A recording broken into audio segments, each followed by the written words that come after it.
It's kind of funny that all of the government spin so highlight the narrative of all men are created equal under God and shouldn't be treated differently, when all that they are doing is actually, by their sake, creating all of the people of the South that support these statues a feeling of shame, a feeling of I am not equal, I don't have the equal position in society, my history is lesser than your history.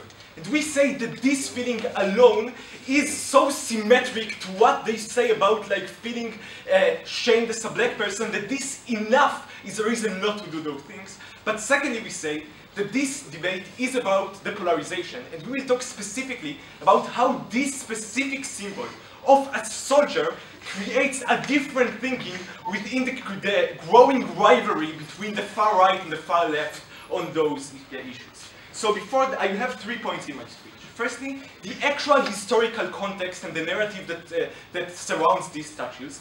Secondly, about how it will change how the Southern feel. And thirdly, about how it changed how the minorities, black people feel. So, firstly, a few points of rebuttal. So, what we heard from CG is two things. Firstly, they say to us that when I see those statues, I think that my grandfather did an heroic thing.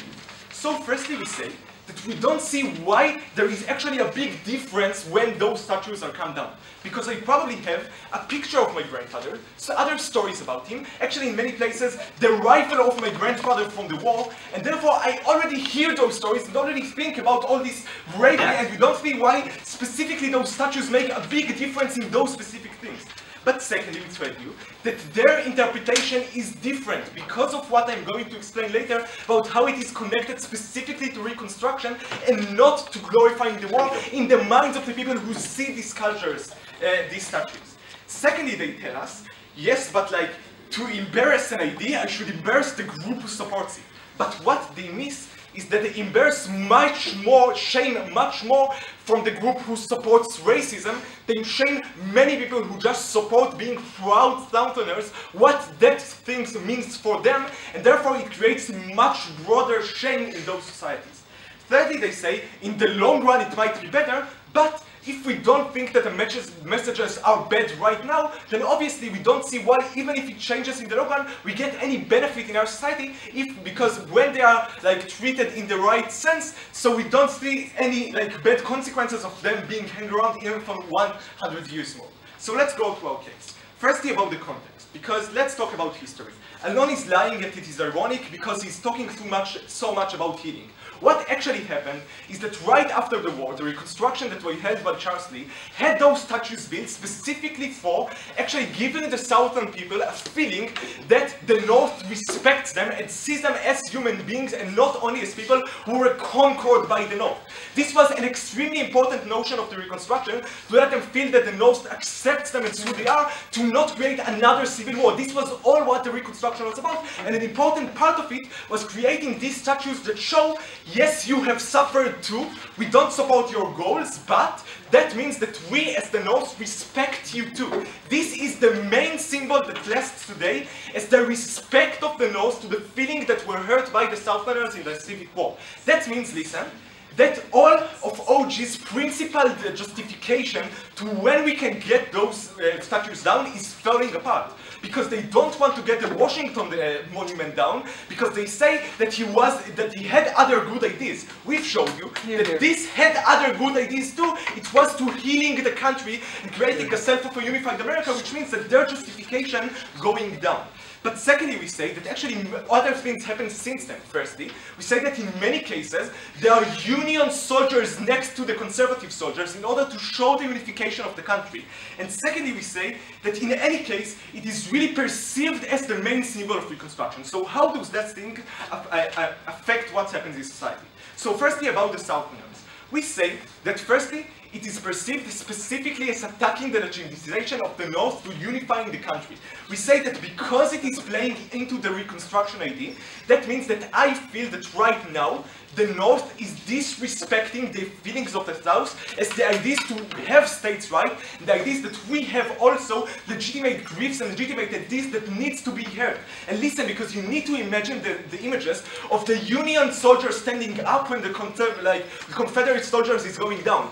This this is going to be the image that glorifies the things that the North doesn't respect us, and playing just into the narrative that the PC culture is destroying everything and even creates lies only to make us feel less valuable because they just hit Southerners. This is the narrative that we want to suppress. Because what does this cause? So firstly we say that he's just unlegitimate, just making them feel that they are being harmed, that they are being disrespected, that most of the people of the country don't see them as equal people, but it's people that don't have the same right to have an opinion. We say this is like racism, this is thing that can't be done. But secondly we say that because it plays into the narrative, it makes more of the people to go into the alt-right groups and think that yes, the PC people are bad and are going against our will.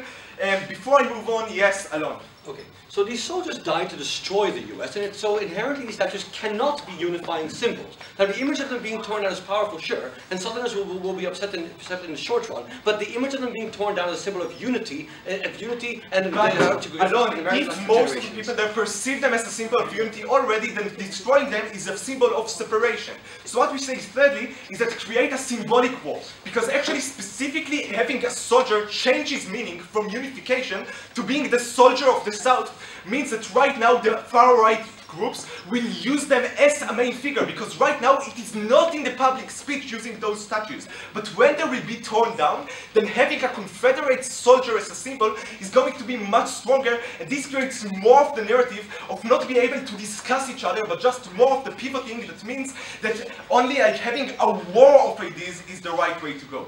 So how does this affect the minorities? Because what we say is that this creates the cycle of violence. Because when those symbols are being treated more as like the symbol of the South, then the minorities sees them as all of the Southerners support their cities and be more extreme themselves, and the Southerners perceive them as more extreme. We say that these cycles come from perpetrating the idea of violence against the other side and not regarding this idea as equal, and this is what creating the more clashes within the ideal society and less equality. Please support the healing, don't tear down the statues. Thank you.